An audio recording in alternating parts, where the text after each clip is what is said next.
اعوذ باللہ من الشیطان الرجیم بسم اللہ الرحمن الرحیم نحمدہ و نصلی علی رسولہ الکریم۔ انتہائی قابل احترام سامعین و حاضرین، مجھ سے اچھے لوگوں، السلام علیکم ورحمۃ اللہ وبرکاتہ۔ دروشی پڑھنے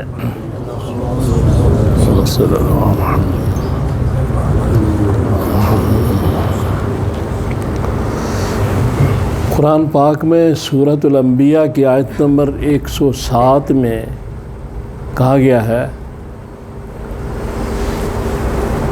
بسم اللہ الرحمن الرحیم، وما ارسلناک الا رحمۃ للعالمین،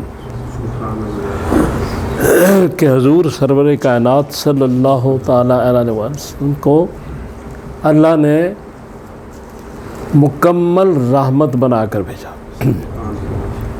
اور تمام جہانوں کے لیے، کوئی ایک بستی کے لیے، ایک گاؤں کے لیے، ایک شہر یا ایک ملک یا ایک کائنات نہیں، تمام کائناتوں کے لیے، جس میں جن بھی شامل ہیں، فرشتے بھی شامل ہیں، ہر چیز جو اللہ نے تخلیق فرمائی ہے سب کے لیے رحمت ہے۔ جو اللہ تبارک تعالیٰ فرماتے ہیں الحمدللہ رب العالمین، کہ کوئی شے کائنات میں ایسی نہیں ہے کہ جن کی ہم پرورش نہیں کر رہے، اللہ تعالیٰ فرما رہے ہیں ذرے تک کی ہر شے کی، درختوں کی، پہاڑوں کی، ہر چیز کی پرورش اللہ فرما رہے ہیں، اور پرورش جو ہے اس کے ساتھ ضروری ہے کہ رحمت ہو۔ چونکہ رحم کا جذبہ ہوتا ہے تو ماں اپنے بچے کی پرورش کرتی ہے، پیار کرتی ہے۔ جانور تب اپنے بچے کو دودھ دیتے ہیں کہ ان کو پتہ ہوتا ہے میرا بچہ ہے، تو گھوڑی بھی اپنی ٹانگ ایک طرف کر لیتی ہے۔ اس کا پرورش کا اور رحمت کا بڑا جوڑ ہے۔ تو اللہ تعالیٰ نے فرمایا الحمدللہ رب العالمین، ہم کائنات کے ہر ذرے کی پرورش کر رہے ہیں۔ وما ارسلناک الا رحمۃ للعالمین، اور جہاں جہاں ہماری ربوبیت جائے گی وہاں یہ رسول اللہ صلی اللہ علیہ وسلم کی تعلیمات جو ہیں وہ رحمت کے ذریعے پہنچیں گی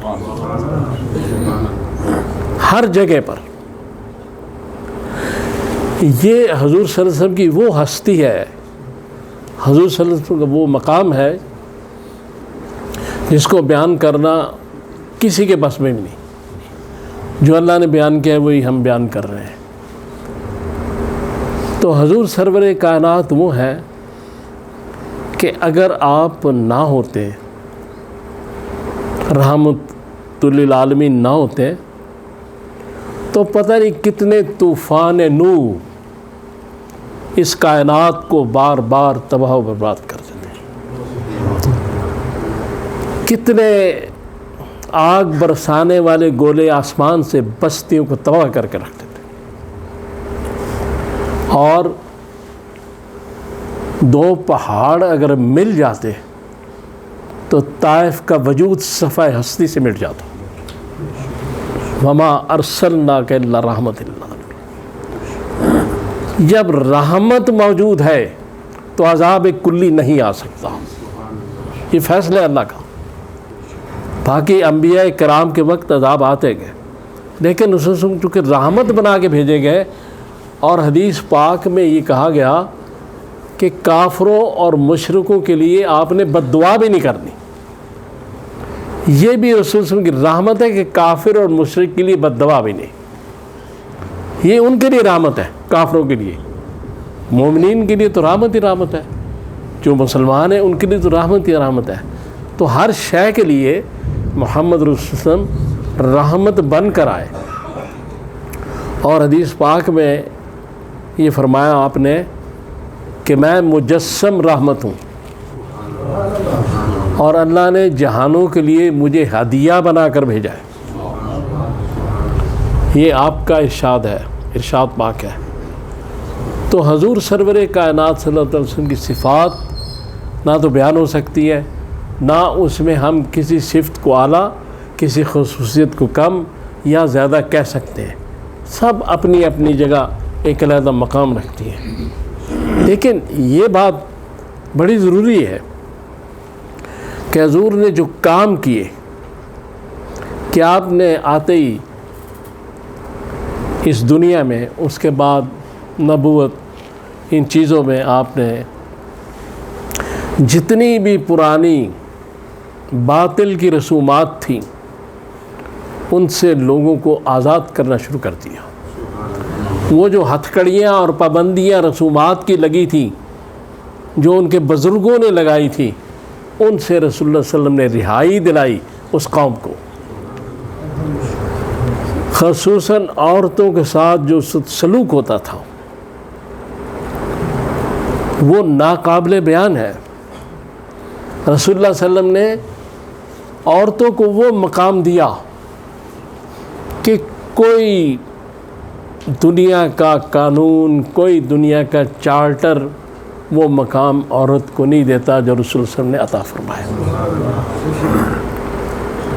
اور اس کے بعد آپ نے لوگوں کو ملایا، شیر و شکر کیا، تفرقوں کو، نفرتوں کو ختم کیا، محبت کو آپ نے پیدا کیا اور محبت کو رواں دواں کر دیا۔ اس کے بعد حضور سرور کائنات صلی اللہ تعالی وسلم، یہ رحمت کی بات کر رہا ہوں، آپ کی رحمت کی، کہ رحمت ہی تھی، یہ رحمت کی وجہ سے سارا کچھ ہوا۔ اگر رحمت نہ ہوتی، آپ رحمت بن کر نہ آتے تو پتہ نہیں کیا ہوتا۔ اور پھر چونکہ اللہ تعالیٰ نے رحمان ہے، رحیم ہے، تو اس نے ڈے آف ججمنٹ میں جج ہوگا، اللہ انصاف کی کرسی پر ہوگا، تو وہاں اس نے رحمت للعالمین کو ہمارا اور آپ کا وکیل بنا دیا کہ آپ اس دن شفاعت کر سکتے ہیں، سجدے میں پڑھ کے مجھ سے اجازت لیں اور ان کی شفاعت کریں۔ اور سجدہ شفاعت کے بعد رسول اللہ صلی اللہ علیہ وسلم کو حکم ہوگا کہ جتنے لوگ آپ نکال سکتے ہیں جہنم میں سے نکال دیں۔ ساری حدیث شفاعت میں اس کی تشریح ہے۔ تو آپ اس رب کا یہ کمال دیکھیں کہ جو ہم سے حساب لینا چاہتا ہے، جو جج کی کرسی پہ بیٹھا ہوگا، اس نے اپنا خاص نمائندہ ہی ہمارا وکیل بنا دیا۔ وما ارسلناک الا رحمۃ للعالمین، یعنی اتنی بڑی رحمت نہ لوگوں نے کبھی دیکھی تھی، اور اس طرح رحمت کو چلتے پھرتے مجسم کسی نے نہیں دیکھا تھا۔ رسول اللہ صلی اللہ علیہ وسلم کھڑے ہیں، آپ کے ساتھ ایک بدو کھڑا ہے۔